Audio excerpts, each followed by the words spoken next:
필요 없죠? 예, 안녕하세요. 저 사무국장 홍성준입니다. 제가 이 운동을 시작한 게 지난주 4월 1일로 13년 차가 됐습니다. 그래서 13년 동안 이 운동을 하면서 많은 일들을 했다고 생각이 듭니다. 대체로는 다 잘했다라고 생각을 하고 살고 있습니다. 근데 이제 시민운동이라는 게 제 경험 속에서 생각하는 거는 많은 일들을 해야 되겠지만 어떤 시민들을 궁극적인 목표는 그 시민들을 조직하고 시민들의 힘으로 세상을 바꾸는 거라고 생각이 들어요. 근데 그러기 위해서는 시민운동, 시민단체의 사업 중에 가장 큰 본령을 차지해야 될 거는 이념과 정책을 생산해내야 된다고 봅니다. 정책을 생산해내지 못하고 어떠한 사회적으로 제기된 이슈를 쫓아다닌다라는 것은 시민단체로서 굉장히 많은 한계를 노정하게 되죠. 특히 우리같이 작은 시민단체 같은 경우에는 이 어떤 이슈 파이팅에 익숙해지기 시작하면요, 일종의 중독 같은 게 생깁니다. 자극적인 말이나 행동 같은 것, 그리고 그냥 고발하는 것, 뭐 이런 것 외에는 사회적으로 어떤 메시지도 던지지 못하고 실제 세상을 바꾸지도 못하는 경우가 있죠. 또 반면에 거대한 시민단체들 같은 경우에는 정책을 꾸준히 생산해냅니다. 근데 이제 그런 단체들은 제가 옆에서 지켜봤을 때 가장 큰 문제는 백화점식으로 무수히 많은 걸 생산해내는데 보면은 사실은 정부의 관료들, 국가의 관료들이 고민하는 것 이상의 것을 만들어내지는 못합니다. 그런 걸 정책이라고 하고 굉장히 학문적인 어떤 내용적인 엄밀함을 굉장히 강조하고 그런 것을 추구하는 일들을 하죠. 근데 그런 경우에 가장 큰 문제는 그거는 시민단체가 해야 될까라는 의문이 드는 겁니다. 처음부터 이제 오늘 좀 준비한 좀 참고 자료 위주로 이제 말씀을 좀 드리겠는데요. 이거는 지난해 이맘때쯤 책을 내려고 정리했던 글입니다. 그래서 그 중에 7장 부분이 그동안 제가 이 운동을 하면서부터 우리 단체와 또 전신 조직 때부터 발표하고 추구해왔던 정책들을 그냥 나열한다기보다는 이제 좀 간곡하게 이러저러한 배경 속에서 이런 걸 고민해서 만들었다라는 걸 좀 설명하고자 쓴 장입니다. 뭐 대강의 서문의 내용은 그런 겁니다. 개혁에 대해서 우리가 얘기할 때 개혁 방안, 어떤 정책, 개혁 정책을 우리가 제기할 때마다 부딪히는 질문이 실현 가능하냐, 재원 있냐, 뭐 이런 소리 많이 하는데요. 제가 보기엔 그런 것은 그렇게 중요하지도 않고요. 그건 어쩌면은 시민들이 또는 세상이 바뀌어야 된다고 바라는 사람들의 얘기를 갖다가 한 몽상으로 치부하려는 의도에서 나오는 경우가 많습니다. 뭐 여러 가지 어려운 얘기 할 거 없고 몇 년 전에 한 10년 전에 세상에서 굉장히 유명한 사람 중에 하나가 허경영이라는 사람들을 기억할 겁니다. 허경영 씨가 황당한 소리를 했다고 다들 얘기하죠. 그때 대선에 나와서 뭐 결혼만 하면 신혼부부한테 집을 준다고 하거나 뭐 이런 소리 했을 때 다들 황당한 소리 한다라고 했고, 그때 기자들은 당연히 질문한 게 그럴 재원이 어딨냐라는 걸 물었을 때 허경영 씨는 당당하게 얘기했는데 세월이 지나도 그 말이 전 진리라고 생각한다. 대한민국 이 나라에 돈이 없냐? 돈이 없지 않죠. 돈은 남아돌도록 많죠. 다만 이 국가에 도둑들이 너무 많은 게 문제라는 거죠. 그 사람의 주장은. 저도 비슷한 얘기를 하고 있는 겁니다. 그동안 주장했던 것들을 좀 정리해 보면은 먼저 외국 사례들을 좀 얘기를 하고 있는데요. 무슨 영국이나 뭐 미국에 대한 얘기인데요. 주로 영국에서 이제 우리가 주로 추구하는 게 이제 자본을 어떻게 규제할 거냐에 대한 것들을 많이 얘기합니다. 왜 그래야 되는가? 먼저 얘기 좀 드려야 될 부분은 우리 단체가 주장해왔던 걸 한 줄로 정리하면은 국가가 나서서 자본을 규제하라 또는 통제하라라는 것입니다.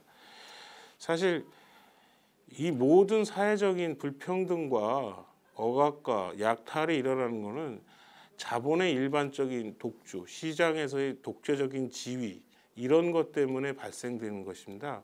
바로 그러기 때문에 자본을 규제하지 않는 한 시장에 참여하고 있는 무수히 많은 시민들, 그 사람들의 이름을 노동자라 부를 수도 있고 소비자라고 부를 수도 있고 지역 주민이라고 부를 수도 있는데요.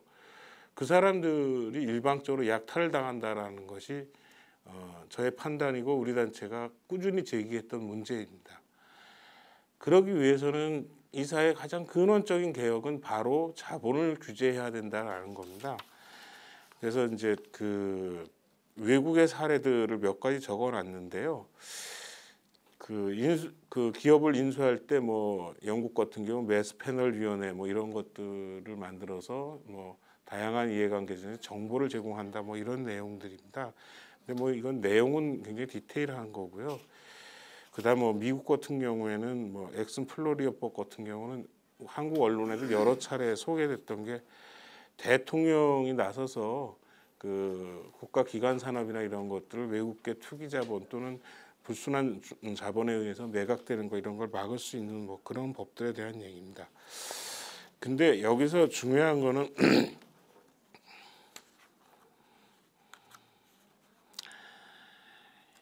금융개혁법을 다루는 부분이 있습니다. 이 저기 페이지로 4페이지 하단부터 내용인데요. 여기서부터가 우리가 좀 관심을 좀 깊게 가져볼 만한 내용들입니다. 2008년 금융위기가 있었던 건 다 아시죠? 그 이후에 각국에서는 여러 가지 금융개혁들이 이제 시도가 되는데요. 그 중에 하나는 금융소비자위원회를 독립적으로 설치하는 부분이 하나 있고 또 하나는 그러니까 금융소비자 보호에 대한 어떤 국가의 기능을 강화하는 게 하나 있고 또 하나는 금융기관 나가서 그냥 금융자본을 규제하는 것들에 대한 것들이 강조됩니다.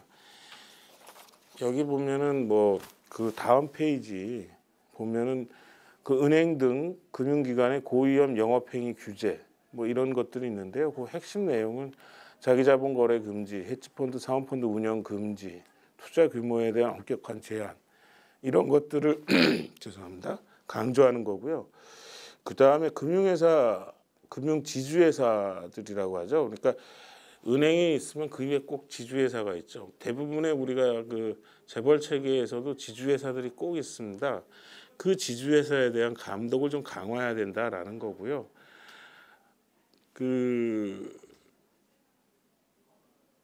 뭐 그렇고요. 그 다음에 헤지펀드에 대한 감독 규정 강화 뭐 이런 것들인데요. 그 중에 이제 가장 크게 문제가 됐던 게 그 자기 그 부채가 너무 많은 겁니다. 그러니까 자기 자본 대비 부채가 너무 많았고 그 부채에 기반을 해서 파생금융 상품을 너무 많이 만들어서 2008년도 금융위기가 왔다라는 직접적인 위기의 원인으로 많이 설명되지 않습니까? 그래서 그에 대한 것들을 규제해야 된다라는 것인데요.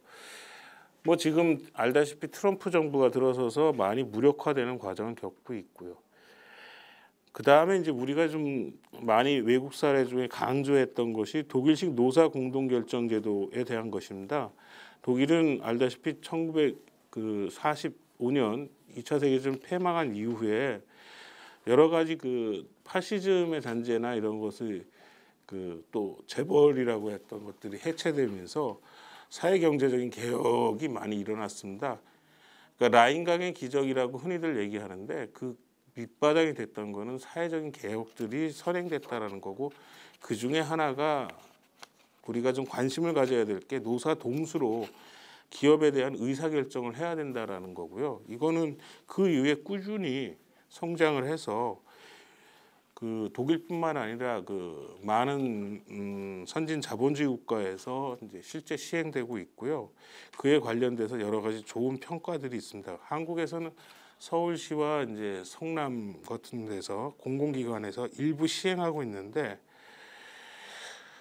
뭐 요즘 들어서 나오는 평가 중에 하나는 뭐 거기에 이제 들어가 있는 노동자 대표가 어떤 신자유주의 금융세계에 포섭돼 가지고 초기에 어떤 제도적인 효과를 못 누린다라는 비판도 있고요.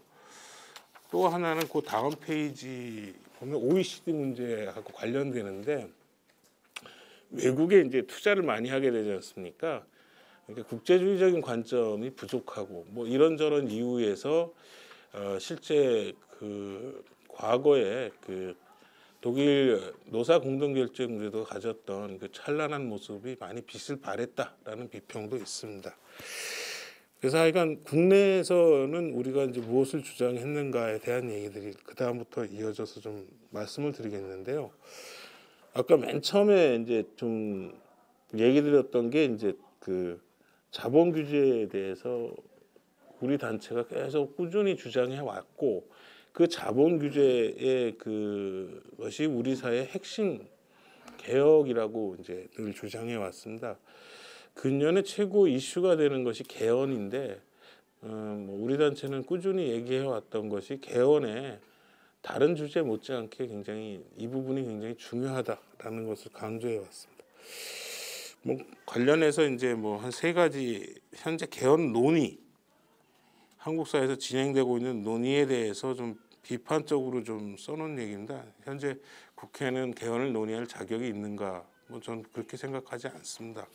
현재 개헌 논의의 촉발점은 이른바 2016년, 17년 겨울의 촛불 집회 이후라고 생각되는데요. 촛불 집회 이후에 시민들의 의지로 만들어진 국회가 아니기 때문에 그렇습니다. 그 다음에 쟁점도 이 사람들이 얘기하는 것이 과연 뭐 시민사회 요구에 맞는 건지 잘 모르겠고요. 그 다음에 이제 제일 중요한 거는 정당에 대한 문제, 정치개혁의 정당에 대한 부분이 빠져 있습니다. 지금 같은 수준의 이제 이른바 이제 변형주의라고 하죠. 정책도 없고 이념도 없고 선거 때 좋은 정책 공약들은 서로 베껴가지고 쓰고 하는 이 수준에서는 사실은 개헌을 하던 뭘 하던 간에 백난하청이죠. 근데 이제 문제는 이제 뭐 그런데도 이제 결국 현실의 쟁점은 개헌을 하게 된다라면은 대통령제인지 뭐 제왕적 대통령제인지 뭐 이런 것이 논의가 되겠죠. 좀 냉소적으로 얘기하면 결국은 그 현재 국민들의 의식 수준을 반영한 정도의 개헌이 되지 않을까라는 게 좀 현실에 좀 슬픈 현실이라고 생각됩니다. 실제 그 개헌 국면과 관련돼서 우리 시민사회에서 목소리를 높이고 있는 시민운동 단체들을 보면은 기본적으로 현재 집권 여당인 민주당 버전 이상 넘어가는 얘기를 하는 사람들은 없습니다. 기껏해야 인권에 대한 것을 강조하는 것 외에는 뭐 특별하게 자본을 규제해야 된다라는 필요성에 공감하고 있지 않고요. 실제로 그들 단체에 가입하려고 찾아갔을 때 우리가 자본을 국가가 나서 규제해야 된다라는 얘기를 했을 때 제일 먼저 돌아온 답변은 국가주의자라는 물음이었습니다. 그래서 더 이상 뭐 이 국면에서 무엇을 얘기하긴 참 어려웠던 암담했던 순간이 있었는데요. 그럼에도 이제 우리 단체에서 그 가져왔던 가치 또는 기치라면은 이제 국가에 대한 그러니까 자본을 규제해야 된다라는 거겠죠. 그래서 그걸 좀 세분화해서 몇 가지로 좀 나눠봤습니다. 그 하나는 이제 그 개별 기업들의 자본을 그 개별 기업을 소유하고 있는 자본들을 규제하는 것에 대한 고민입니다. 대주주와 임원에 대한 규제 부분인데요. 현재 금융회사들, 은행을 중심으로 한 금융회사들은 많이 시행되고 있습니다. 근데 이거를 방송통신업이나 운수교통이나 에너지나 제조업이나 서비스업이나 시민들의 생활에 밀접하게 관련이 있고 한국 경제에 미치는 영향이 크고 특히나 공적인 서비스 영역에 해당하는 것을 팔고 있는 기업이라면은 이런 좀 규제를 해야 되지 않는가라는 거고요. 특히 그 동일한 범죄를 저지른 자가 계속해서 기업의 회장, 사장 뭐 이런 거 하면 안 된다는 겁니다. 은행은 제가 알기로 그런 규제가 있는데 우리나라 그 정경련 회장, 그러니까 회장들을 하고 있는 그 거기에 그 회원사라고 돼 있는 주요 재벌회사들 회장이나 오너들 보면은 상습적으로 경제적인 범죄를 저지름에도 불구하고 기업을 여전히 경영하고 있습니다. 이런 것들을 규제해야 된다라고 보는 거죠. 그리고 여기서 특별히 좀 강조해야 되는 건 외국계 자본에 대해서 이 사람들을 현지화해야 된다라는 겁니다.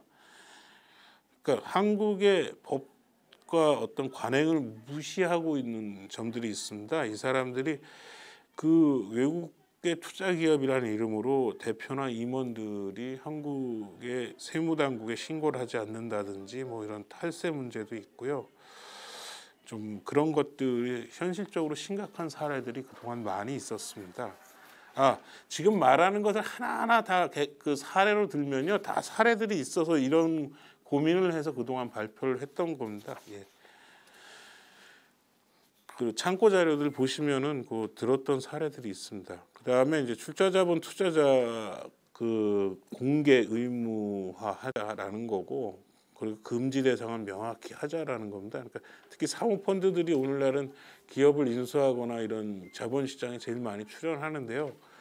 가장 큰 문제는 익명성입니다. 누군지도 모르는 사람들이 기업을 운영을 하겠다고 기업을 사죠. 근데 그 사람들은 기업을 운영하는 게 목표가 아니고요.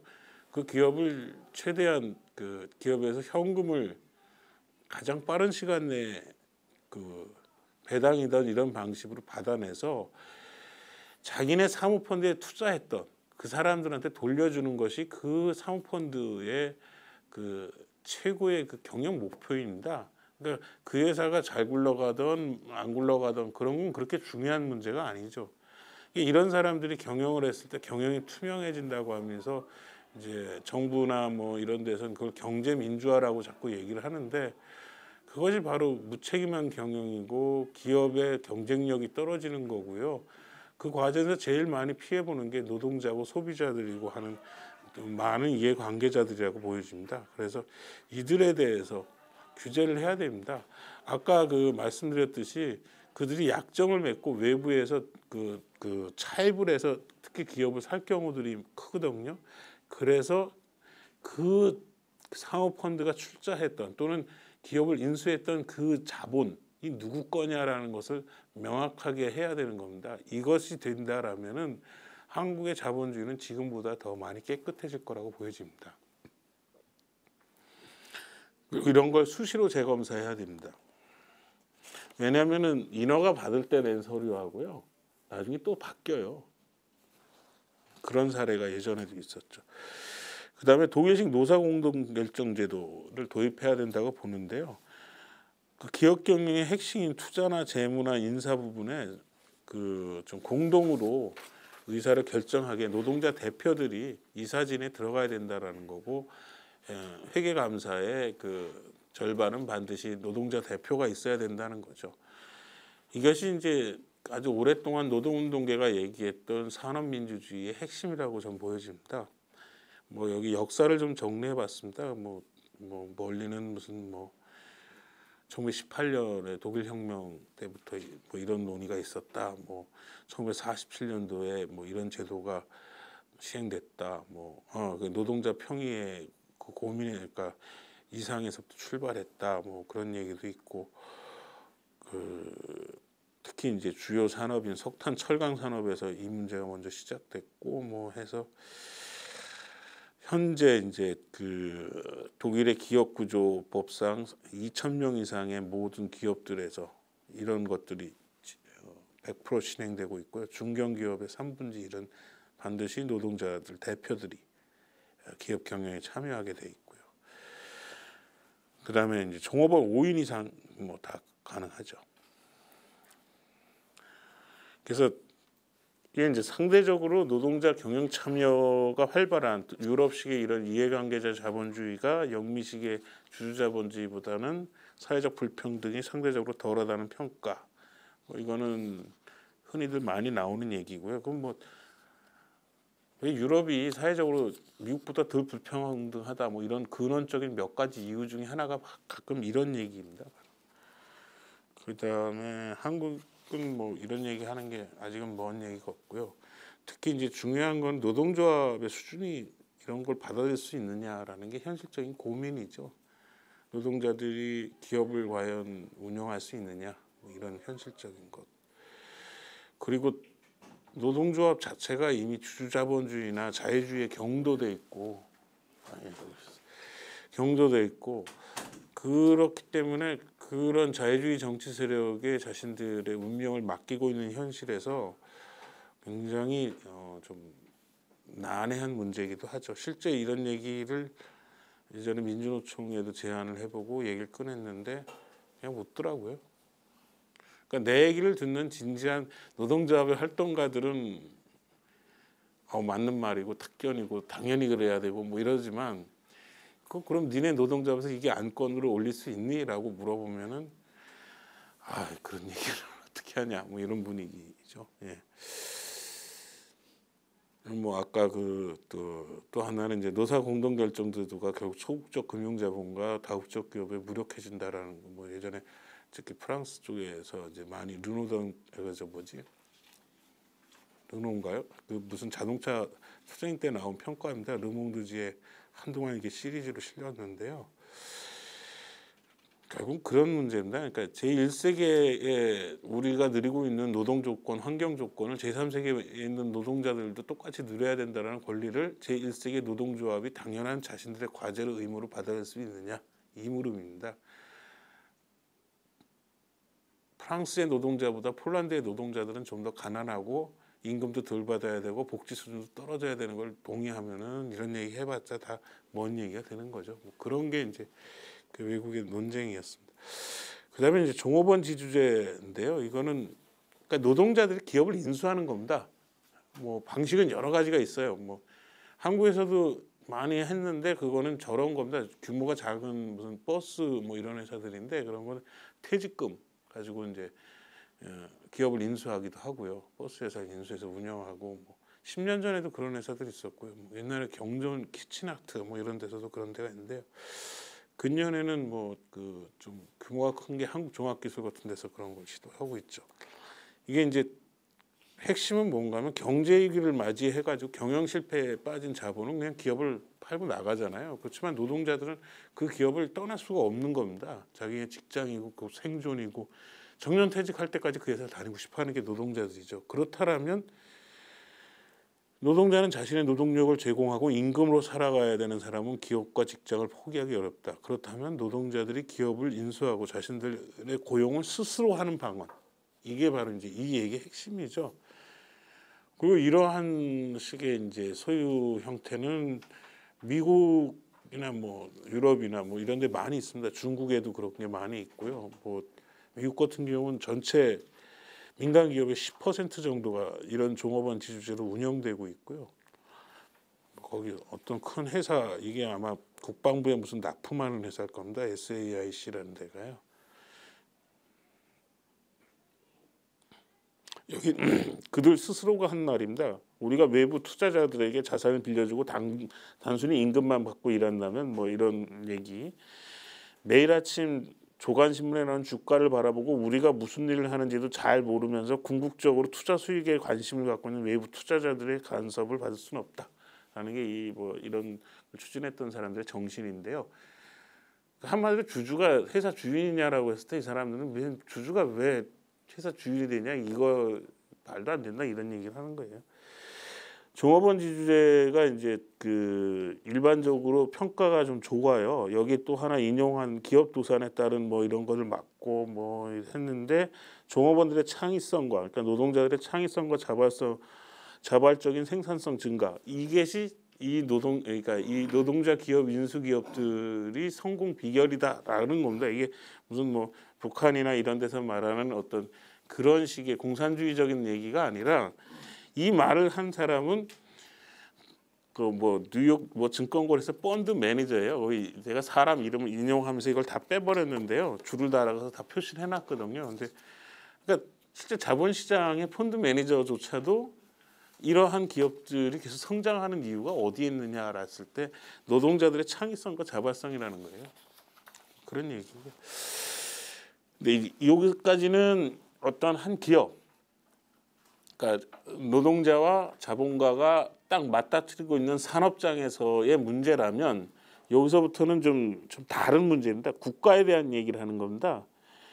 그러니까 아주 오래전에 이제 노동자 운동이 초창기에, 그러니까 독일의 3인당 같은 것이 이제 성장하고 노동조합이 성장하고 했던 19세기 후반부터 20세기 초반까지만 하더라도 대체로 그 노동자 운동에서는 국가를 바라보는 관점이 국가라는 거는 그냥 중립적인 기구라고 생각을 했어요. 그래서 노동자 대표들, 그러니까 국회의원들이 노동당 만들어 가지고 사회민주당 만들어서 뭐 우리로 치면 무슨 뭐 정의당이나 노동당이나 무슨 민중당 같은 거 만들어서 국회의원들 많이 뽑아서 국회에 보내거나 대통령 만들면 세상이 바뀔 거라고 생각을 하는 거죠.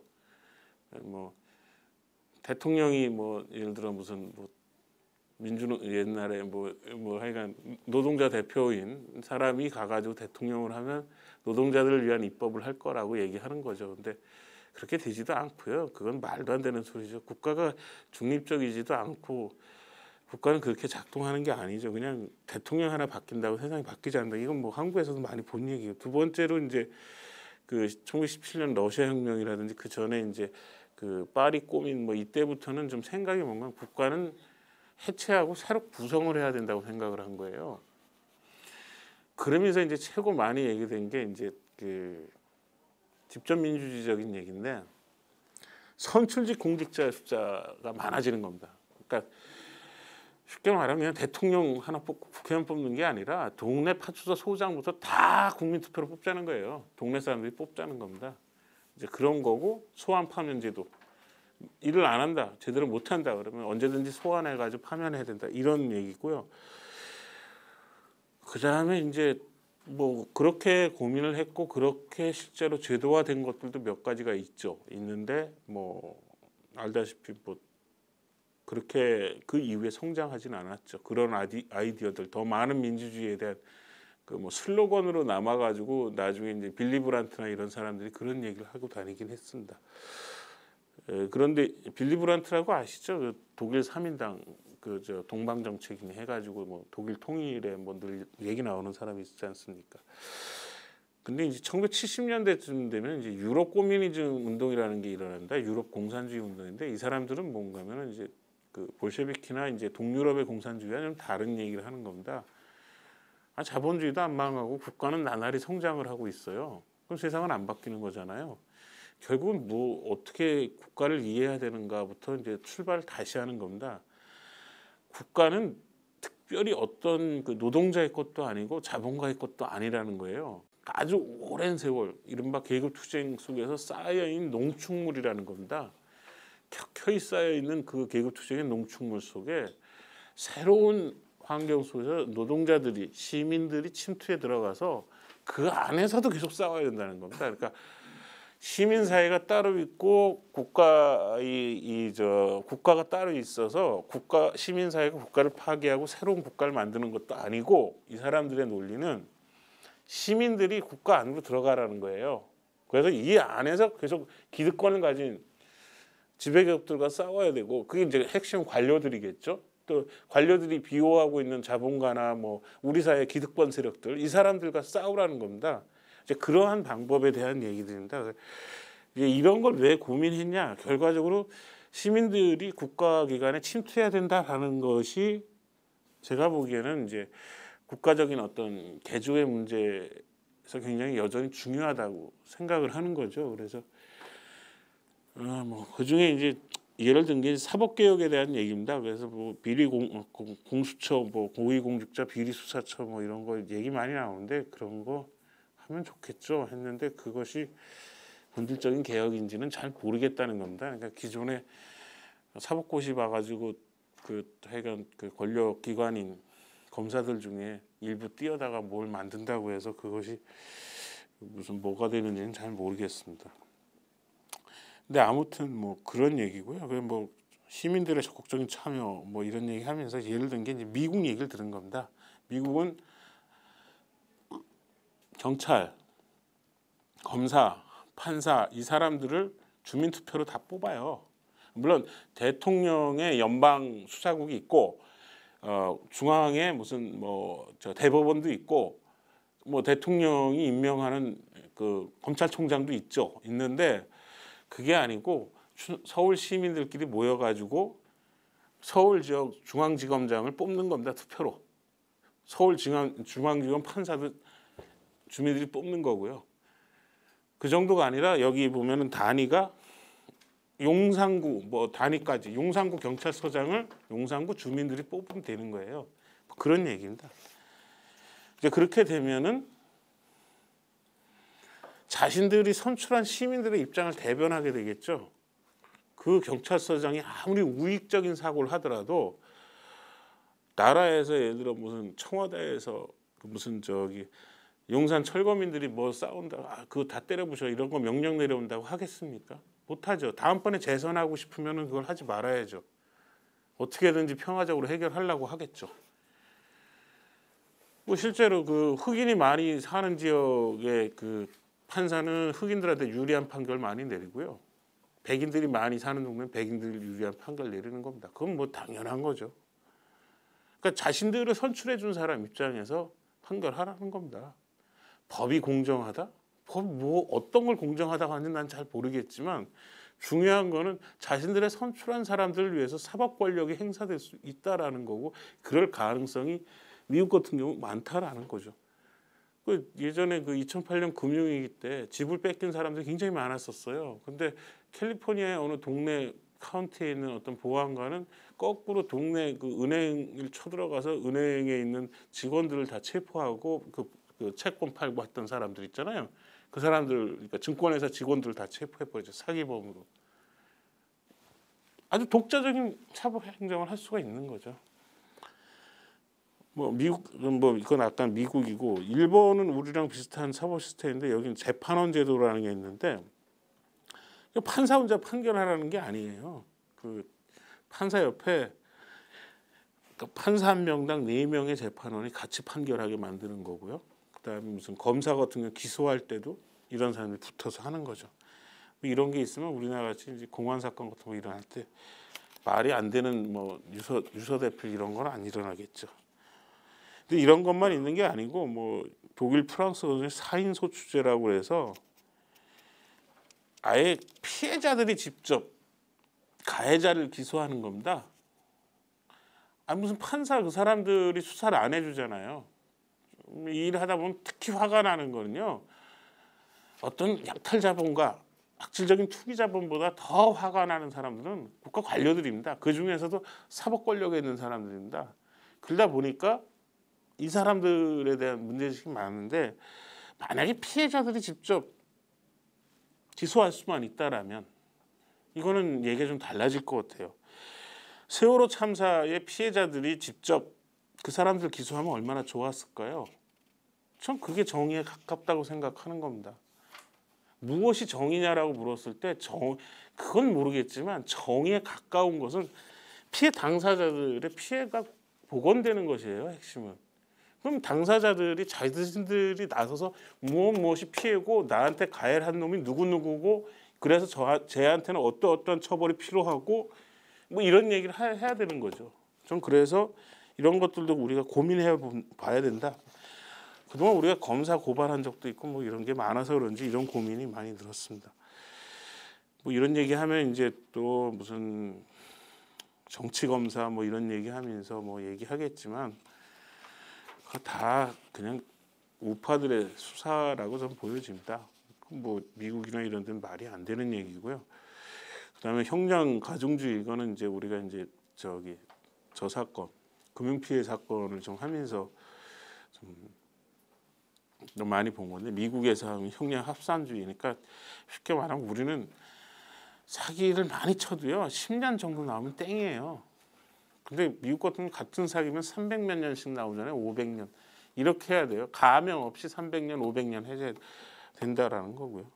그다음에 뭐 경제인들, 그러니까 자본가들에 대한 무분별한 사면 금지 뭐 이런 거고요.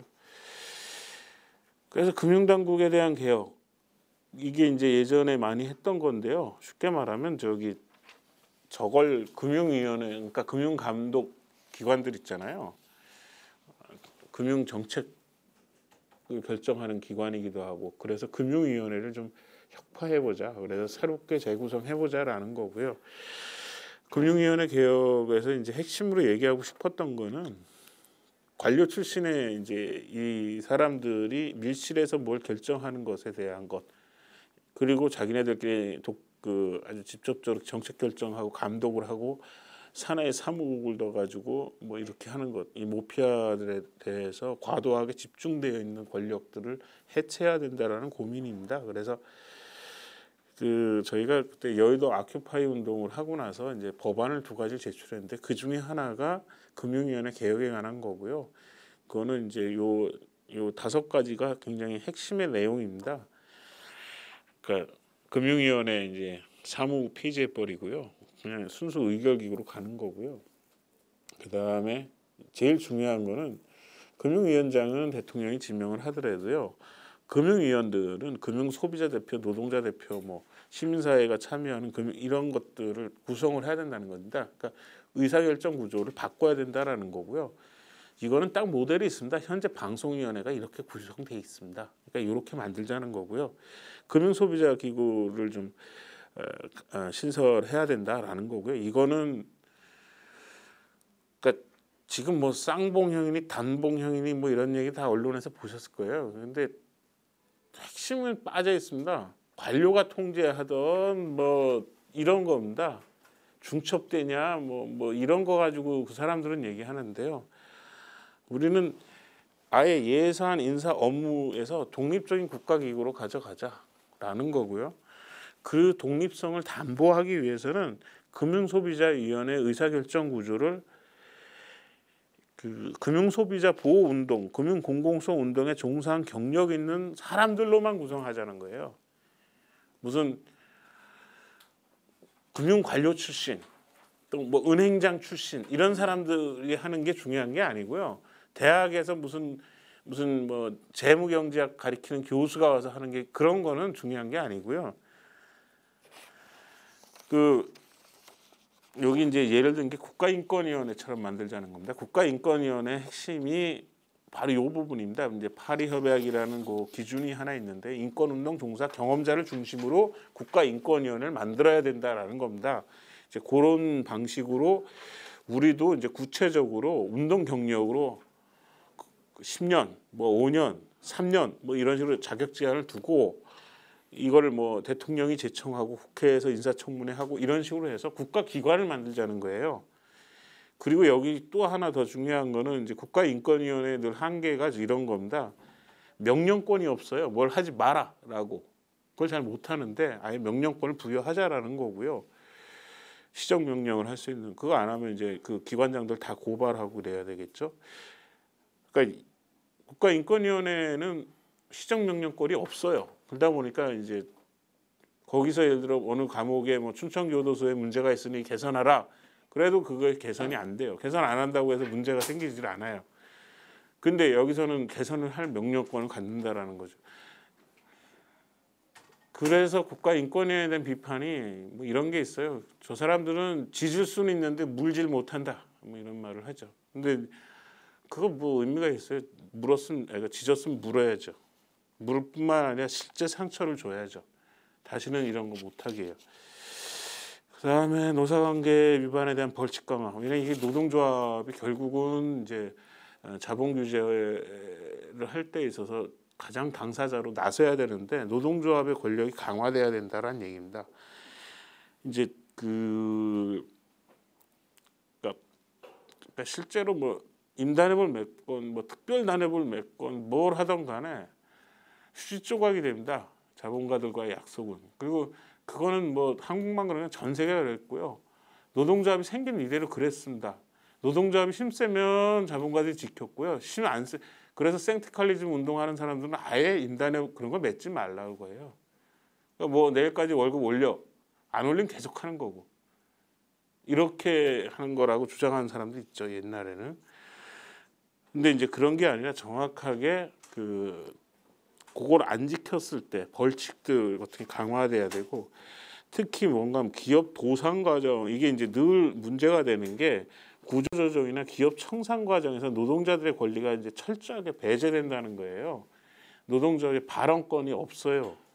이제 이것에 대해서 노동자의 발언권을 정확히 두차라는 거고, 또 하나는 기업 평가나 이런 것들을 좀 개선해야 되는데, 매번 문제가 되는 게 이제 그 기업을 그 평가하는 기준에 대한 겁니다. 그러니까 M&A를 하던 기업 구조조정을 하던 맨날 회사 상황이 어려워졌다.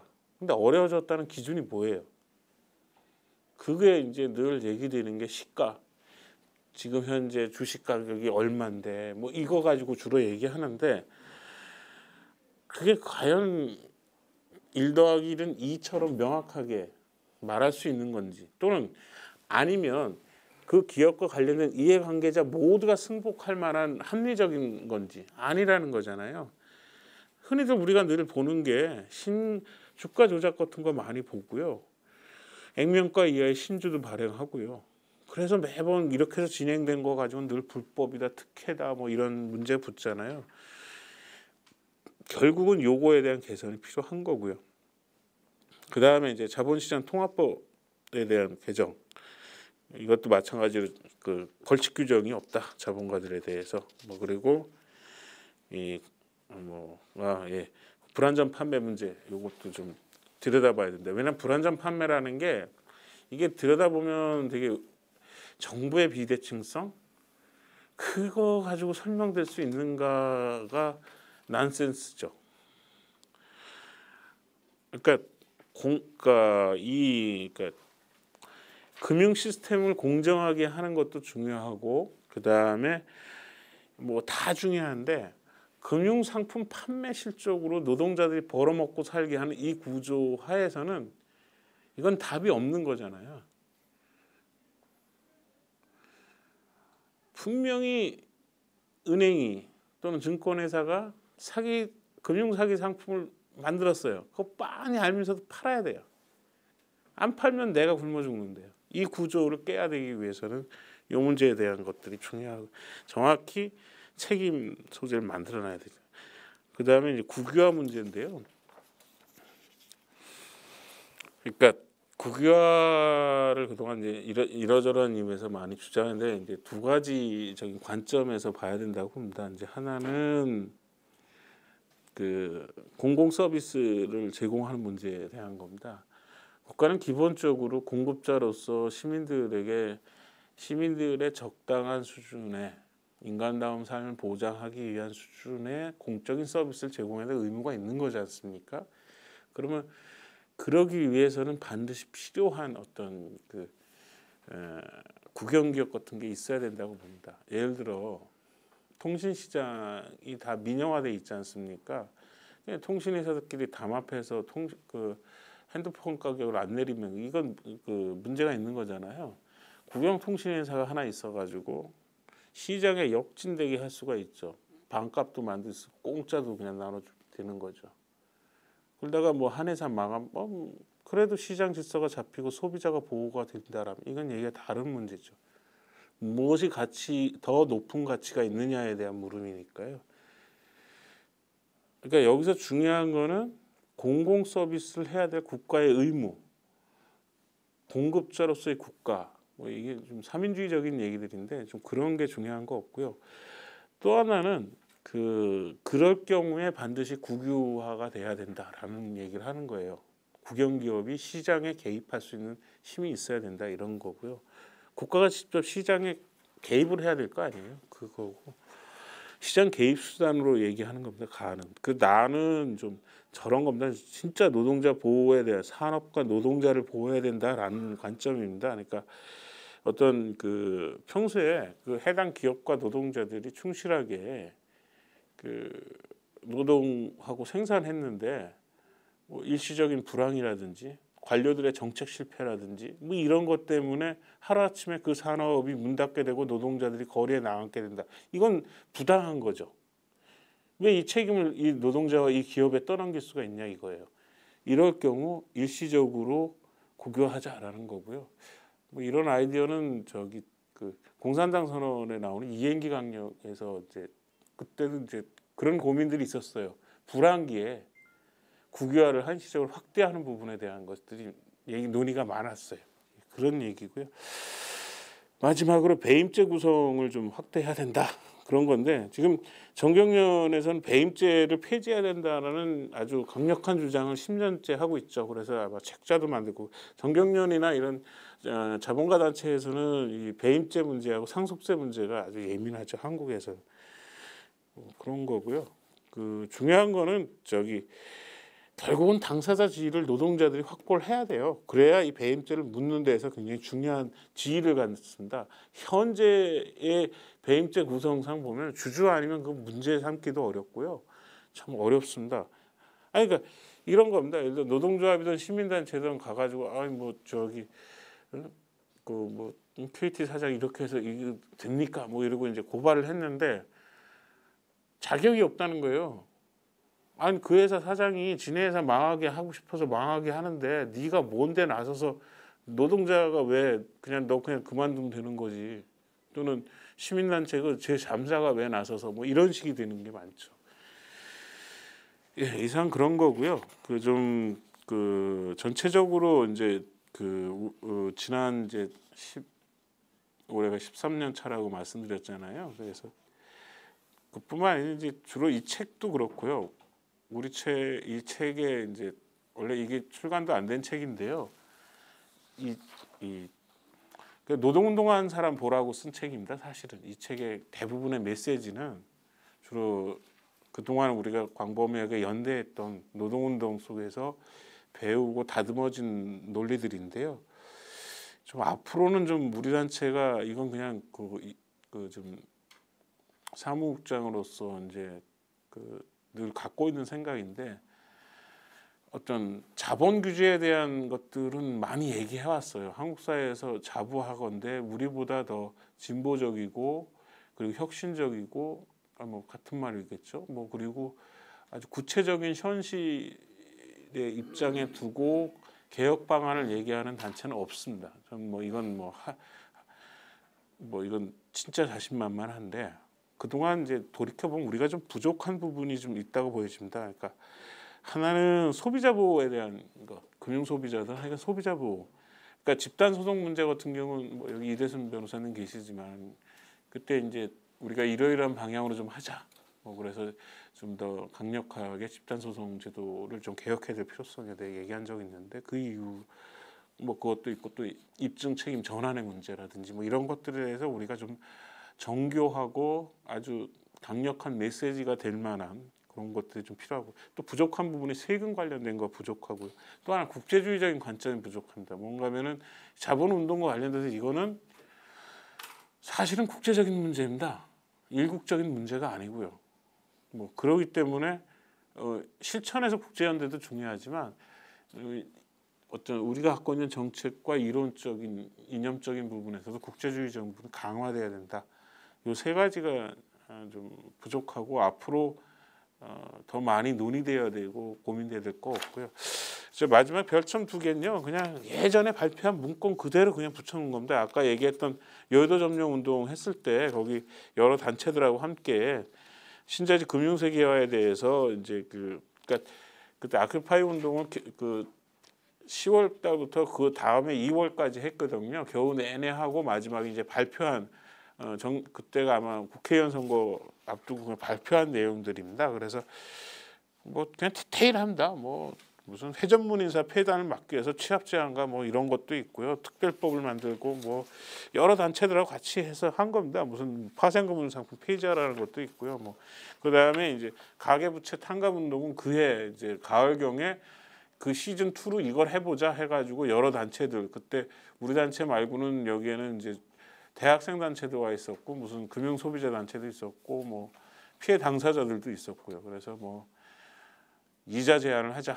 그러니까 원금 이상의 이자는 다 무효로 한다. 이런 거 뭐 이런 거. 그다음에 주택담보대출 문제 무슨 저런 뭐 정책금융을 어떻게 해야 된다. 뭐 이런 것들. 그다음에 채무 면책. 그러니까 5년마다 다 없애버려라. 왕조 국가에서도 다 그렇게 했다. 이런 겁니다. 신용등급제도 이런 거 바꿔야 된다. 뭐 이런 거 그때 발표했고 여기 입장문이 요게 이제 플러스된 게 이제 그 대학생 대출금 문제하고 뭐 하여간 뭐 하나 더 들어간 것이 통과가 됐습니다. 그 운동본부에서요. 예. 그래서 그동안 우리가 입장을 발표한 것 중에 지금도 여전히 가장 사회적 메시지가 큰 거 두 개를 꼽으라면 이거 같아서 첨부했습니다. 이상 마치겠습니다.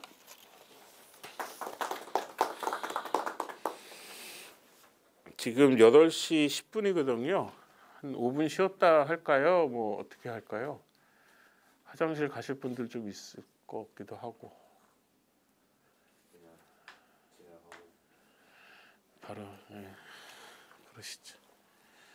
의견 있거나 질문 있으시면 말씀해 주십시오. 쭉 들어보니까 이게 오늘 발주의 취지가 저희 단체가 과거 투기장 감시센터 시절부터 지금까지 쭉 해왔던 큰 맥락을 좀 구체적으로 짚어서 그것을 이제 회원들이 공유하자는 데 지금 단체 취지가 있습니다. 그렇죠? 저야 이제 쭉 보면은 그동안 했던 사건들이 중화등처럼 싹 지나가는데 그래서 좀 이해가 좀 필요한 부분 이런 것들은 이 자리에서 좀 질문을 해주시면 제가 기억나는 범위 내에서 좀 답변을 드릴 거고 또 이것이 지금까지도 계속 연속성을 가지고 있는 이슈들이죠 사실은.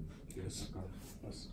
이자재보 문제도 그렇고 금융 지금 소비자위원회 문제도 그렇고 여러 가지 문제가 지금 어떻게 보면은 금융제도뿐만 아니라 어떤 우리 사회가 지금 봉착한 문제는 지역적인 문제가 아니라 근본적인 어떤 패러다임 틀 자체를 이제 새로 짜지 않으면 안 되는 그런 상황까지 와버렸는데 집권 여당을 포함해서 그 누구도 그런 얘기를 안 하죠. 어떻게 된 게 이제 개헌 얘기조차 안 해. 주문 시끄러웠어. 예? 근데 개헌 얘기도 안 해. 황당하게 됐는데 아주 많이 나온 문제들 가지고 서로 물고 뜯고 싸우느라고 내가 보기에는 이제 골든타임 오고 다 지나가 버리는 문제거든요. 어떻게 할지 모르겠는데 뭐 근데 이런 얘기를 하면서 저희도 사실은 참 절망스럽죠. 늘 어떻게 보면은 반항 없는 얘기가 계속 되어왔으니까 아무도 그에 대해서 호응도 못하고 대중이 과연 깨어 있는지도 잘 모르겠고 어떨 때는 이 사회 대중이라는 게 있나 싶기도 하고 그거를 벌써 이제 한 십몇 년을 해온 어떤 우리 홍승준 국장의 어떤 심정은 참 짐작이 가는데 그래도 우리가 켜켜이 싸운 어떤 세월들이니까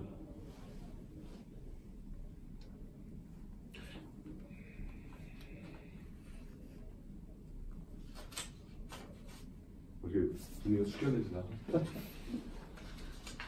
블랙타입을 두는 게 좋을 것 같다는 느낌이 들었어요.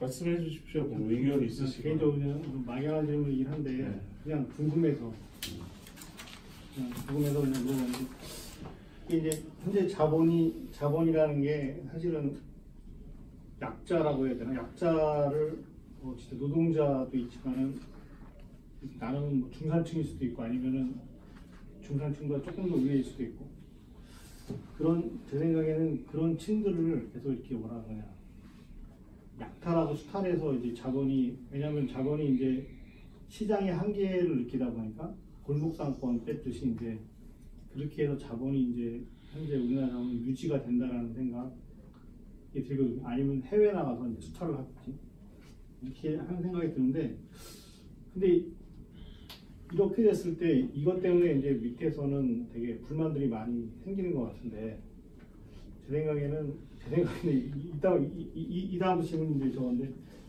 이런 구조가 그러면은 사람 말로 인계점이 있는 건가요? 아니면 더 있어야지 인계점이 있는 건가요? 그냥 발제하신 국장님 생각이 어떤가? 혁신경제니까 아마 그 약탈의 방법을 또 혁신하겠죠. 저는 뭐 그렇게 보여요. 그러니까 이게 이제 근데 이제 결국은 키워드는 몇 가지는 있죠. 그러니까 우리가 이제 그동안 그래서 다른 분야보다 금융에 더 천착했던 이유, 물어보라는 이유는 딱 하나입니다. 기업이 금융 상품으로 거래되기 때문입니다. 근데 그 기업은 금융 상품이 돼서는 안 되는 거잖아요. 그거 되는 순간 우심하는 사람들이 피보는 문제잖아요. 그런 식으로 아주 핵심이 되는 가치들이 있죠. 그 요체들이랄까 투쟁에서 무슨 뭐 이런 건 있는데 아마 저는 이제 대신 이제 이른바 혁신경제 무슨 뭐 스마트 공장 뭐 무슨 또 핀테크 뭐 이런 것들 뭐 확산되면 확산될수록 거기에 또 지금까지 못 봤던 또는 과거에 있었겠지만 아마 더 달라졌겠죠. 새로운 혁신된 형태의 약탈과 착취 방법이 또 나오겠죠. 이제 그거를 이제 현실의 운동가라면 뭐 그 분야가 노동운동에 있던 시민운동에 있던 소비자운동에 있던 운동가라면 빨리 그걸 찾아내서 그걸 중심으로 피해자들을 조직하고 대안을 만들고 싸워야 되겠죠. 이게 이제 그러니까 지금 아마 그런 문제에 부딪힐 것 같아요. 오늘 처음 하는 사실인데요. 그 인터넷 뱅킹 관련돼서 그 KT 문제 때문에 계속 들여다보고 있는데 인터넷 뱅킹이라는 게 금융상품이 있어도 지불 능력이 없으면 안 팔아도 된다는 사실을 오늘 처음 알았어요. 대출이 안 되더라고요. 지금 대출 못 한다고 오늘 K뱅크가 뭐 그랬다고 그래서 저렇게까지 규제가 완화가 되나 뭐 이런 생각이 확 들더라고요. 그럼 나중에 되면 만기 돼가지고 뭐 이렇게 돌려주고 이런 것도 은행 마음대로 내년에 줄게요 뭐 이래도 되는 건가 뭐 이런 그런 것도 다 혁신을 하네. 뭐 계산하면 아마 다 말이 되겠죠. 뭐 법이 없는 걸 만들지는 않는 법이란 건 만든 거니까 그 사람은 디자인. 아마 앞으로는 또 바뀔 거라 봐요. 저도 공부를 해야 되겠죠. 어디서 피해자들이 발생하고 있는지. 인계점의 모습을 어떤 분으로 전산하세요? 그냥 저는 그냥 그런 게 좀 궁금해서 그런 징후들이 있는 건가? 그러니까 역사나 이런 걸 보다 보면은 물론 결과론적인 해석이지만 프랑스 혁명에서는 그 해 몇 월 달에 프랑스 전체가 계속 누적이 되어 온 상태에서 그의 흉년이 들고 왕이 뭔 정책을 하는지 그게 이제 이럴 수도 있고요. 아니면 이게 제가 물어본 것도 사실 막연한 질문인데요. 그래서 그게 정말 99도가 100도라고 하나? 99도? 아니면 90도 정도가 어느 정도가 그냥 사실은 그냥 이게 저 약간 저도 막연한 질문이긴 한데 한번 이런 자리가 있길래 그냥 한번 이런 답을 구할 수 있어서 한번 대중이 될 수 있을 게 뭐냐면은 상대적 빈곤율. 그러니까 예를 들면은 요새 뭐 절대적인 권리가 많이 해소됐습니다. 뭐 그거에 그렇더라도 지금 우리 중위소득 자체가 사실 우리 GNP 1인당 GDP나 GNP에 비해서 지금 중위소득하고 그 갭이 점점 벌어지고 있어요. 이게 무슨 얘기냐면은 정말 상위 1%로 점점 부가 집중되고 있다는 얘기예요. 그것이 이제 그 수치 가지고 우리가 아마 예측할 수 있지 않을까 뭐 그런 생각을 해봅니다. 해보는데 그 수치가 얼마냐? 글쎄 그거는 이제 학자들이 좀 연구를 해내야 되는데 지금 굉장히 이제 우리가 느끼기에는 상당히 지금 양극화가 요 근래 한 10년 동안에 상당히 많이 계급 간의 양극화뿐만 아니라 이 기업 간의 양극화 또 그 직종 내에서 양극화 모든 데서 지금 다 벌어지고 있죠. 그런 것들이 굉장히 결국 사람들 코너로 오는 거죠. 그래서 지금 대출의 질이 정말 안 좋아지고 있죠.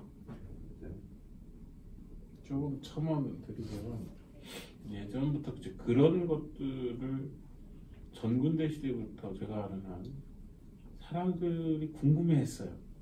언제 사람들이 들고 일어날까? 이 지식인들은 늘 세상에 불만이 많아요. 바꾸고 싶고 뭐 그런데 문제는 지식인 혼자서 바꾸는 게 아니고 대중들이 피해 대중이 들고 일어나야 되는 거잖아요.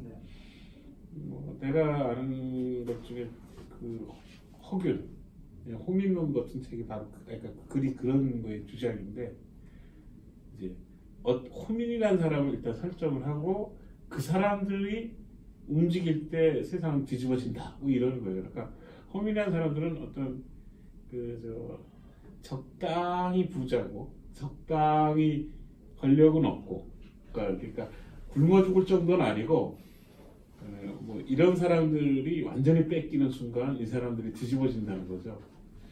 과거 이제 중세시대 농민전쟁 관련돼서 지주들 중에 이제 대지주는 아니고 아주 이제 소지주들 중에 자급자족농들, 그러니까 자급자족농들이 이제 그 자급자족을 뺏기는 순간에 들고 난다 이런 논리인데 그게 하나 있고 임계점이라는 건 없는 것 같습니다. 바닥 밑에 땅을 파면 다시 1m 들어가면 되고 그 밑에 2m 들어가면 되고 오다가 보니까 오늘도 청풍호수에서 27, 8, 47, 3명이서 한개탕 태워 죽고 그 다음에 이제 A를 0.8명밖에 안 나면 유럽 사람들이 보면 임계점을 지났다고 볼 수 있는 거죠 사실은. 그래서 임계점이라는 건 찾는 건 아무런 의미가 없는 것 같고 저는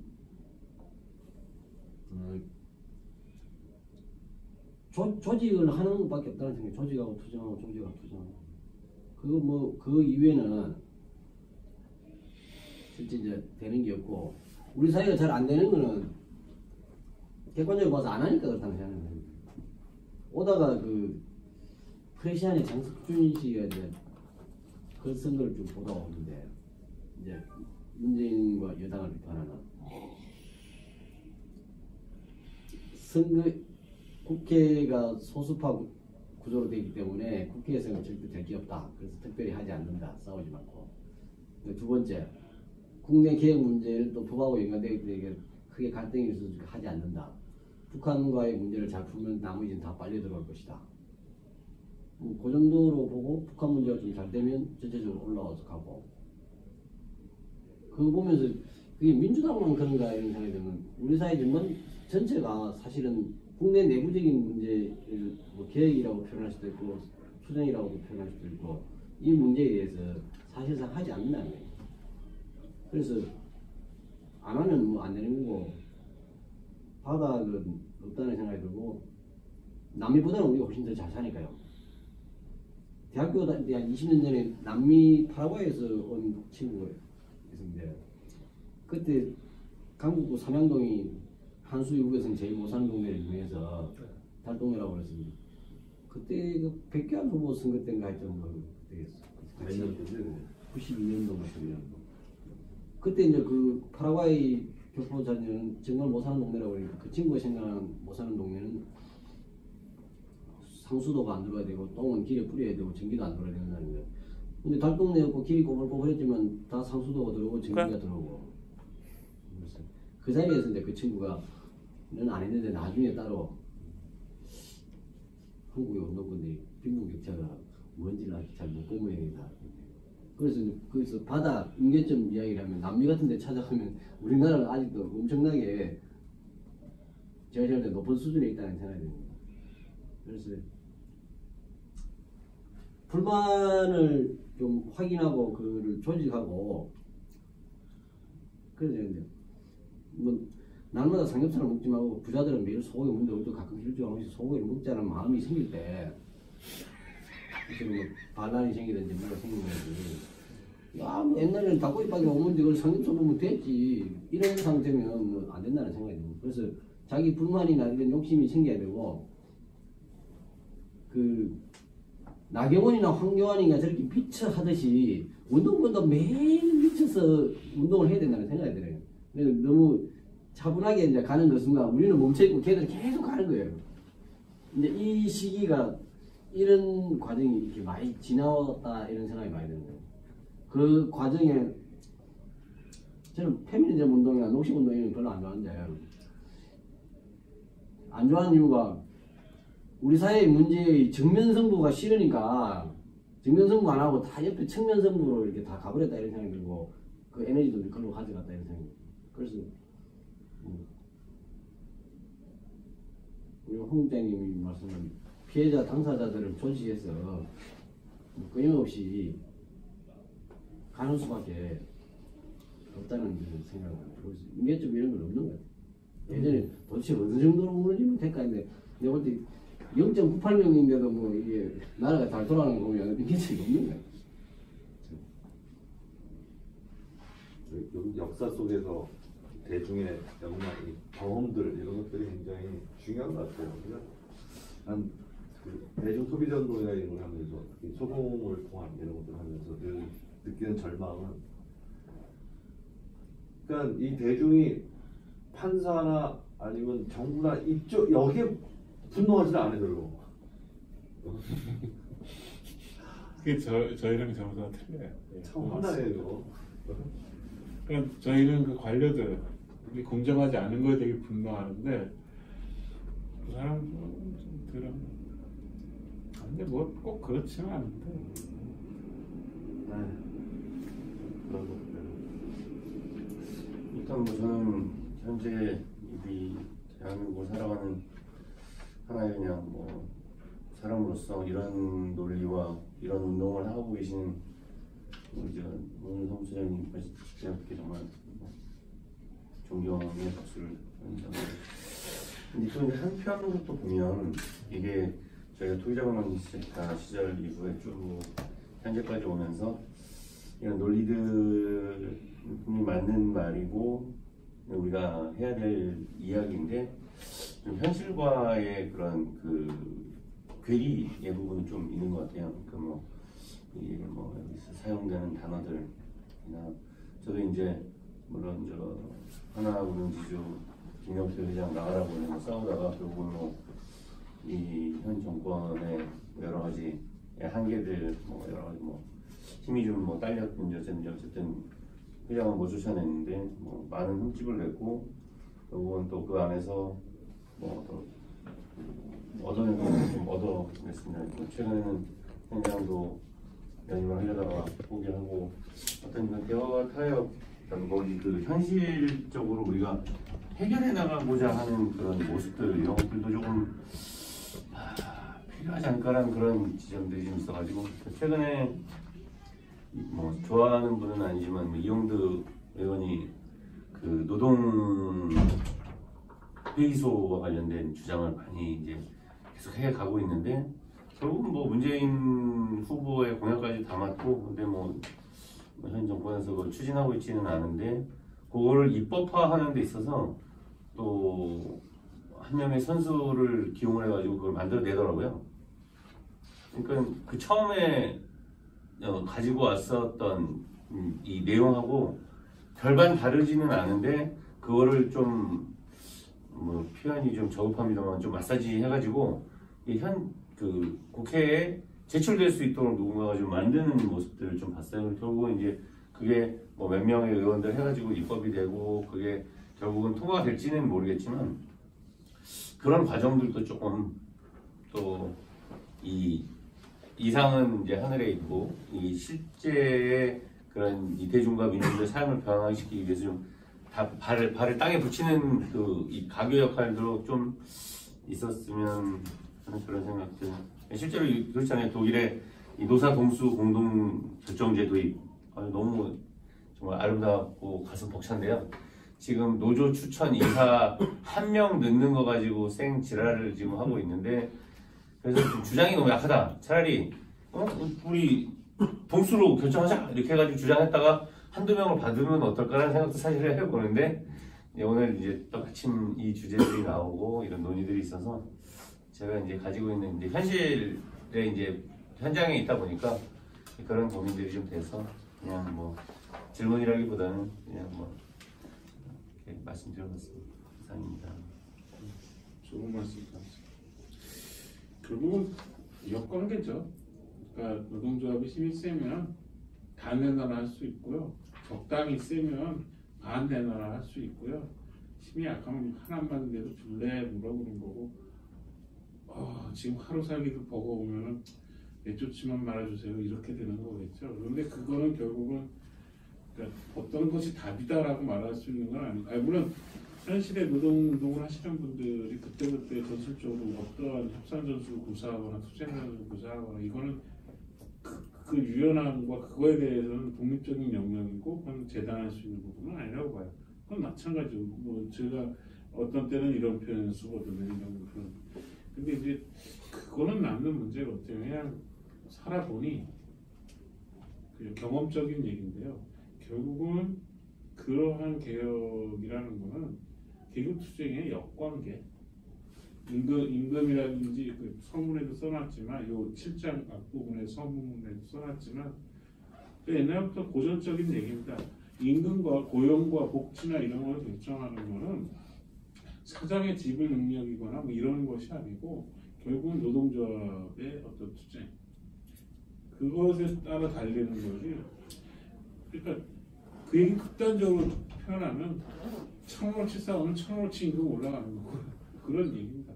여기 나와 있더라고요. 그건 정확한 말씀인 것이 저희가 그때 한창 투쟁하면서 뭐 최웅식 금감원장의 채용 비리와 관련된 뭐 내용들이 터지면서 그게 굉장히 이 코너에 몰리니까 저희한테 먼저 가지고 오더라고요. 그러니까 노동 이사진이 노조 추천 이사진이라고 굳이 이름만 붙이지 않으면 여러분들이 원하는 이사를 심어주겠다.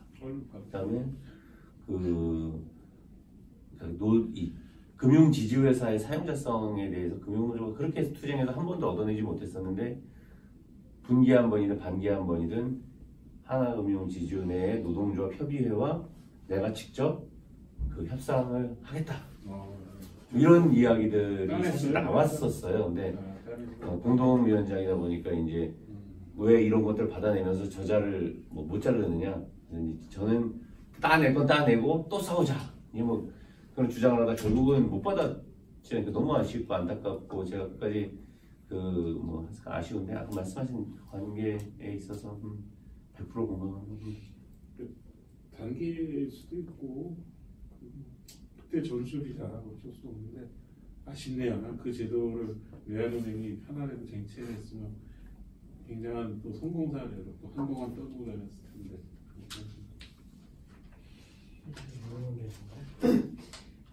다른 단체에서 자본의 규제에 대해서 국가주의가 있다는 얘기가 있잖아요. 근데 자본의 규제를 하는 것조차 국가주의 같다는 원치 않은 뭐 특별히 우리 단체가 얘기하는 것 중에 어떤 특별한 부분을 좀 그렇게 보는 건지 약간 고기를 겪어보니까 대체로 이렇게 우리를 보는 것 같아요. 하나는 그러니까 먼저 우리 외에 시민운동 내지는 노동운동 내지는 정당운동 우리 사회 그 운동에 대해서 보면은 일부러는 사회주의적인 레토릭을 많이 얘기하던 또는 뭐 국제주의적인 논리를 가지고 뭘 앞으로 사안을 설명을 하던 한꺼풀을 벗겨보면 제 경험상 보면 민족주의 아니면 자유주의입니다. 그러니까 막연히 자본가들을 비판하거나 어떤 노동조합이 파업을 할 때 지지를 하거나 뭐 이러긴 해도 구체적으로 자본가를 어떻게 규제하고 자본가 이런 얘기 끊어야 되니까 그걸 왜 해야 되냐고. 그리고 사모펀드에 대해서 우리 사회에서 갖고 있는 굉장히 보편적인 사고는 뭐냐면요. 이건 운동권들도 공유하는 사고입니다. 사모펀드는 기업의 경영의 투명성을 높여주고 자본주의를 깨끗하게 만드는 좋은 거라고 생각을 해요. 그리고 노동조합이 양보해야 된다고 생각하고요. 그리고 더 중요한 거, 그 경제민주화라는 용어라든지 뭐 이런 용어들 있잖아요. 기본적으로 이걸 만든 사람들이 있어요. 그러니까 그거 만든 사람이 세계은행 뭐 이런 데서 만들어요. 그걸 만든 이유는 이제 처음에는 소련을 포함한 옛날에 동구권의 국영기업들 민영화하라고 만든 논리고요. 그 다음에 그 말을 또 본격적으로 쓴 게 한국이나 이런 동아시아의 재벌 경제들 해체하라는 게 말이거든요.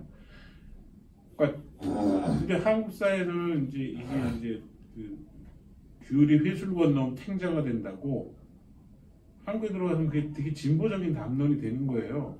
그리고 그런 주장을 했던 자유주의 정치 세력이나 뭐 학자들이 굉장히 진보적인 학자가 되는 거예요. 다른 나라에서는 자유주의는 곧 이꼴 제국주의고 곧 이꼴 신자유주의고 곧 이꼴 이렇습니다. 제가 아는 한 그래요. 반 노동조합이고요, 반 진보고요, 뭐 그런 거예요. 반 사회. 그러니까 이 제일 유명한 말 중에 하나가 대처가 한 말인데요. 사회는 없다라는 거예요. 개인 아니면 국가 두 가지밖에 없다. 이거 굉장히 유명한 명제입니다. 우리같이 사회가 있고 시민사회가 있고 이 시민사회 시민들이 모여서 뭘 하고 그리고 이 힘으로 국가를 어떻게 개혁하고 뭐 이런 얘기하는 것 자체가 통하지가 않아요. 사회는 없어요. 그러니까 당연히 사회도 없는데 노동조합도 없고 뭐 이런 것도 없는 거죠. 그냥 개인 아니면 국가가 있는 거예요. 그런 식의 세계관을 갖고 있는 게 자유주의고 그 자유주의의 핵심 논리 중에 하나가 보수주의고 제국주의고 고전주의고 뭐 이런 겁니다. 다. 이게 전제로 깔려 있어요. 그리고 우리는 그거를 굉장히 보편적으로 받아들여요. 미국식 민주주의의 논리나 뭐 이런 거로 받아들여 가지고 그러니까 유시민 같은 사람이 한국에서는 이제 진보가 되는 거죠. 그러니까 이런 얘기하는 사람들은 지금 뭐 유신을 추종하나? 갑자기 국가가 나서서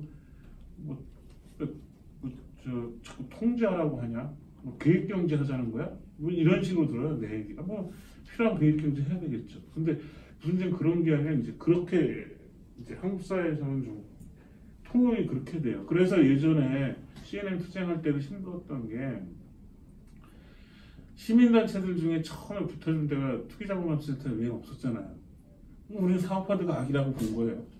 왜 이렇게 투기자본이라고 해요? 이거 문제가 있다고 본 거죠. 근데 그때 당시 제가 기억나는 에피소드 중에 하나는 예전에 이제 개인적으로 알고 있는 인권단체에서 만났던 주간경향 기자가 하나 있어요. 그때 이제 CNN 동지들이 굉장히 격렬하게 투쟁할 때예요. 한겨울인데 그때 왜 저 어디야? 갑자기 이름 생각 안 나네. 정막탑에 올라가 싸우시고 그때 얘기예요. 그 사람이 이제 우리가 성명사이고 이런 걸 이제 나중에 알았나 봐요. 그래서 뭐 인터뷰를 하겠대요. 그래서 주간경향 기자인데 근데 내가 딱 자라 그랬어요. 거기 맨날 칼럼 쓰는 교수들, 경제 교수들한테 가서 물어보라고. 왜 나한테 문제하고. 그 사람 보고 CNN 투쟁을 어떻게 설명할지 물어보라고. 장하성 교수, 전성인 교수 이 사람들한테 물어보라고. 이 사람들한테 물어보면 김상조 교수. 이 사람들이 CNN 투쟁을 뭐라고 설명할지 참 나야말로 궁금하다. 내부 뻔하다. CNN 투쟁의 핵심은 사모펀드가 케이블 회사를 방송사를 하나 장악해가지고 단기간에 고수익 내려고 하다 노동자들 잡아먹고 있는 거다. 이게 문제의 핵심이다라고 나는 보는 거고 그건 뭐 지금에도 난 할 수 있다. 이 세 사람한테 당신네 한 달에 50만 원씩 주나요? 얼마씩 주죠? 한 번 쓰는데 그 사람들한테 가서 물어보세요. 그랬더니 이 사람이 그게 뭐가 다르냐는 거야. 그래서 그 사람이 이제 장하성 교수한테 전화했더니 난 그런 거 얘기할 수 없대. 김상조 교수 그런 걸 왜 묻냐는 거야. 그리고 전성 교수가 답변을 했는데 뭐라고 답변했냐? 착한 사모펀드도 있고 나쁜 사모펀드도 있다는 거야. 세상에 그렇게 설명하는 기회주의적인 지식인들이 우리 사회의 진보적인 지식인으로 존경을 받는 거예요. 이게 현실이에요. 말하다 보니 흥분했습니다. 극단적인 게 아니라 극단적인 게 아니에요. 이건 아니 이제 문제예요. 한국에 재벌 문제가 있는데 예를 들자면 극단적인 예를 가장 요즘 많이 그래서 돌아가신 노회찬 의원 같은 경우 윤동영 비례대표제를 받겠다 하면 악마와도 손을 잡는다. 근데 그래서 재벌 중심의 경제가 지극히 문제가 있기 때문에 그것을 깰 수 있는 다양한 기제는 없을까? 제가 볼 때는 그 정도 수준에서 뭐 봤다고 이렇게 생각하는데 그거를 제가 볼 때는 이제 전체를 너무 과도하게 놓고 이야기를 하시지 않나 이런 생각이 드는 거예요. 뭐가 과도하지? 네? 뭐 어떤 부분을 구체적으로 말씀해 주세요. 그러니까 제 표현이 아니, 이제 과한 건가요? 그게 이제 그 사람들이 이제 사모펀드가 한국에서 어떤 역할을 할 수 있을까라는 저는 뭐 그 고민들 때문에 다른 나라와는 다르게 과도하게 여기서 우리나라에서 진보적인 지식인 양 이렇게 대접을 받는지 아닌지 뭐 하여튼 그 평가를 받았다 이런 생각이 드는 거예요. 뭐 장관 대처먹고 하잖아요. 그 아버지 이제 그럼 유시민이 왜 별볼로 있는 자유주의자인데 그렇게 진보의 대표였냐? 뭐 제가 볼 때 한국의 그 수준이 우리나라의 수준이 예를 들어서 진짜 진보로 하는 사람들의 수준이 안 되기 때문에 실제로 보수라고 싸우는데 가장 전투력이 있으니까 유시민이 그걸 인정을 받는다 생각하는 거예요. 아니 뭐 동의합니다. 하여간 한국의 지형이라는 게 그렇다라는 건 현실이고요. 저도 그 안에서 운동을 하는 거고 우리 단체도 그 안에 존재를 하죠. 근데 이제 그 현실에서 근데 계속 그런 사람들하고 부딪힐 수밖에 없는 게 예를 들어 기억나는 게 그 SC제일은행 때 그들을 봤고 흥국생명투쟁에서도 봤죠. 그 노동자들 구조조정에서 정리해고하는데 앞장섰던 게 라자드 펀드인데요. 그 라자드 펀드 한국 대표가 장하상 교수예요. 노동조합에서 찾아가 대화하자고 하면 경찰서에 신고하고. 이게 현실입니다. 이건 내가 직접 보거나 직접 듣거나 한 사례들이거든요. 그래서 100% 공감하는 게 그 론스타가 이제 이 외환은행을 사면서 국가도 그 모피아들도 낯간지럽고 부끄러우니까 야 니네 은행장은 좀 제대로 된 놈을 앉혀야 된다라는 조건을 걸어요. 그래서 펠런이라는 자가 그 아시아권에서 굉장히 그래도 평판이 좋은 사람으로 이제 사람을 앉히는데 그 사람 떠나면서 그런 표현을 하죠. 탐욕 그러니까 정말 혐오스러우리만치 탐욕스러운 자본이다 라는 표현을 쓰는데 그 표현도 잘못됐다고 생각해요. 다 탐욕이 없는 자본은 없는 것 같고요. 근데 그만큼 근데 어떤 그 법률적인 리스크까지 뭐 하고 넘나들면서 나쁜 짓을 많이 하느냐의 문제는 있겠지만 정말 탐욕스럽지 않은 자본은 없다. 착한 자본은 없다라는 게 맞는 말입니다. 제가 질문 들으면서도 생각났던 말이 예전에 어디가 들었는데 우리나라 사업장 어디 기업은 정확히 기억 안 나는데 어쨌든 악질 재벌 한국 재벌 그 자본보다 외국계 사업분야가 더 낫다 뭐 이러면서 이제 찬성을 했던 노동자도 있었다라는 생각을 들었었어요. 많고 노동자도 이런데 단체도 그럴 수 있을 것 같아요. 지금 이진영 위원장님이 론스타 욕하셨지만 제가 마주쳤던 론스타 신사도 되게 깨끗했어요. 주주총회장에서 발언하면요 KT에 갔을 때는 발언은커녕 무조건 불려가지고 쫓겨나는데 론스타는 선두니까 아유 발언하시죠. 바로 마이크 주고요. 손 들 때마다 마이크 주더라고요. 근데 그렇다고 결과 바뀌는 건 없어요. 표결하면 끝나는 거니까. 나는 어차피 10표가 뭐 10주를 대리해서 들어간 사람이고 그 사람들은 천문학적인 주식을 갖고 있는 근데 이게 1대1로 표가 아니니까 결과는 똑같은데 내가 겪어보는 론스타가 더 신선했어요. KT의 이제 황창규